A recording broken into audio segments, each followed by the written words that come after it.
Hello வணக்கம். இது உங்கள் சிவி ஜோன். எல்லாரும் எப்படி இருக்கீங்க? இப்போ பார்த்தீங்கன்னா லைவில் வந்துட்டு ஒரு சம்பவம். பிக் பாஸ் வந்துட்டு இப்படி கலாய்ப்பான்னு நினச்சி கூட பார்க்கல. ஆக்சுவலாக வந்துட்டு இந்த பிக் பாஸ் வீட்டுக்கு 10 பேர் கொண்ட குழு வரப்போகிறாங்க கெஸ்ட்டாக. யாருன்னா நடு சென்டர் அந்த மூவி ஆல்ரெடி உங்களுக்கு ப்ரொமோ வந்திருக்கும். ஸோ அவங்க வந்து இந்த பிக் பாஸ் வீட்டுக்கு வரப்போகிறாங்க. ஸோ அதை பற்றின விஷயங்கள் வந்து வியானா வந்து ஃபுல்லாக படிக்கிறாங்க. படித்து முடித்ததுக்கப்புறமா வந்து எல்லோரும் ஜாலியாக கிளம்பலான்னு போகும்போது பிக் பாஸ் வந்துட்டு ஹவுஸ்மேட்ஸ் வீட்டுக்கு 10 கெஸ்ட்டு வரப்போகிறாங்க. வீடெல்லாம் கூட்டி வச்சிட்டோம் பிக் பாஸ் அப்படின்றாங்க. அதனால் கூட பேசாமல் ஓவர்லாப் ஆகாமல் பேசுங்கன்றாரு. சிம்பிளாக சொல்கிற புரிஞ்சுக்குங்க. ஏன்னா அவங்களுக்கு உங்களை பற்றி தெரியாது, ஆனால் உங்களுக்கும் உங்களை பற்றி தெரியும். அதனால் சொல்கிறேன் அப்படின்னு சொல்லிட்டு கலாச்சி விட்டாப்புல. அதாவது நம்ம வீட்டிலலாம் வந்துட்டு குழந்தைங்கிட்ட சொல்லல, வீட்டுக்கு ஆன்ட்டியும் அங்கிள் வராங்கடா, ஒழுங்காக இருக்கணும், அவனை ஏதாவது அவங்க முன்னாடி அசிங்கப்படுத்தினா டென்ஷன் ஆகிடுவேன் அப்படின்னு.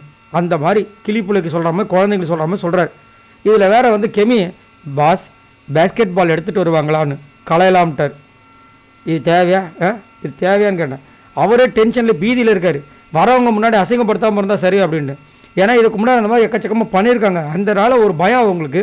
அது மட்டும் இல்லாமல் விஜய் சேதுபதி அவருடைய சன் வராப்பில். ஸோ அவருக்கு ஒரு பீதி இருக்கும்ல. ஏன்னா அவர் சன்னு போய் அங்கே போய் ஏதாவது இல்லாத போல சொல்லிட்டாருன்னா, பிக் பாஸே அப்படி பண்ணிட்டாரா அப்படின்ட்டு அதுலேருந்து ஒரு பிரச்சனை வந்துச்சுன்னா, அதனால் சரி எது எப்படியோ பாலிய ஸ்நேகிதர்கள் மீட் பண்ண போகிறாங்க. யாருன்னா எஃப்ஜேவும் சூர்யாவும். பார்க்கலாம் என்ன நடக்குது, எப்படி அவங்க வந்துட்டு மீட் பண்ண போகிறாங்க, அதுலேருந்து ஏதாவது தகவல் அவர் ஷேர் பண்ண போகிறாரா எஃப்ஜேக்கு அப்படின்ட்டு. உங்களோட கருத்துக்களை சொல்லுங்கள். பாய் நண்பர்களே.